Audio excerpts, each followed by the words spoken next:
Hi, I'm Poultry Pete, and I've been breeding chickens since the 70s. And since that time, I've learned a number of valuable lessons about how to transport chickens from A to B and to do it in a really humane and safe way. Now look, I've seen some weird and wonderful transportation methods in my time, some of them to make your feathers stand on end. One thing I've seen when people have picked up their chooks from the local poultry farm to get their egg layers is some people don't even have something to put the chook in and they just walk out with it under their arm and just chuck it in the car. Other things have been very strange. Some people have rocked up with a washing basket with nothing on the top to stop them from jumping out. But worse is to come. One time when somebody at a poultry market just bought a big duck and they didn't have anything to put the duck in, so somebody gave them a sack, for goodness sake, and shoved that poor duck in a sack. Now that is totally unacceptable. You see, the government actually has guidelines for how to transport chickens. So the thing that I really recommend that you do, first of all, is get online and look up your state agriculture department. So Queensland Agriculture, Agriculture Victoria, and find out what the guidelines are for the transportation of chickens, because you want to do things the right way. Now here's one state, here's what they say is the correct code of practice for transport. Adequate room, that would be number one. The cage must be of sufficient height to allow birds to sit comfortably during transport. There should be sufficient space to allow all birds to rest on the floor at the same time and remain evenly distributed. Consider the weather conditions when determining the loading densities. Now, when it comes to, well, how big should the box be?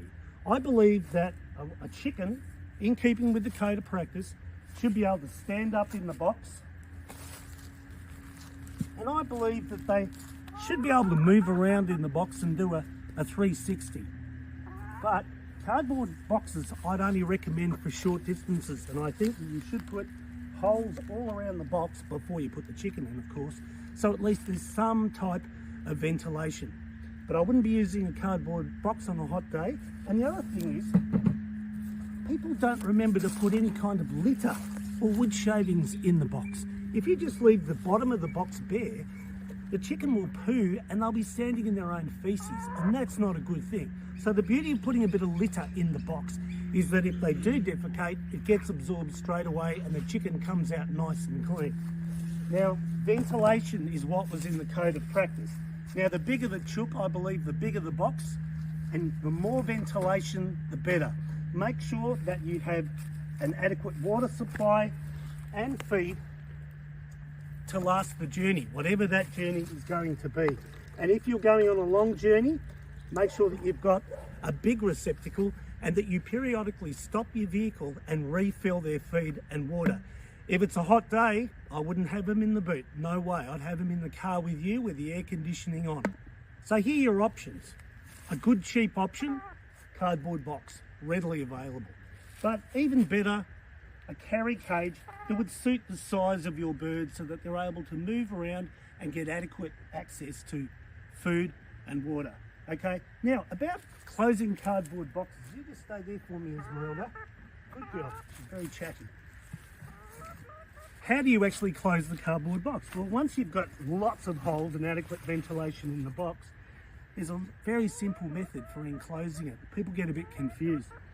All you do is just put one flap over the other, like so, and then you invert the flaps like this, and then you've got a nice tight top. So there you have it, how to transport your chickens.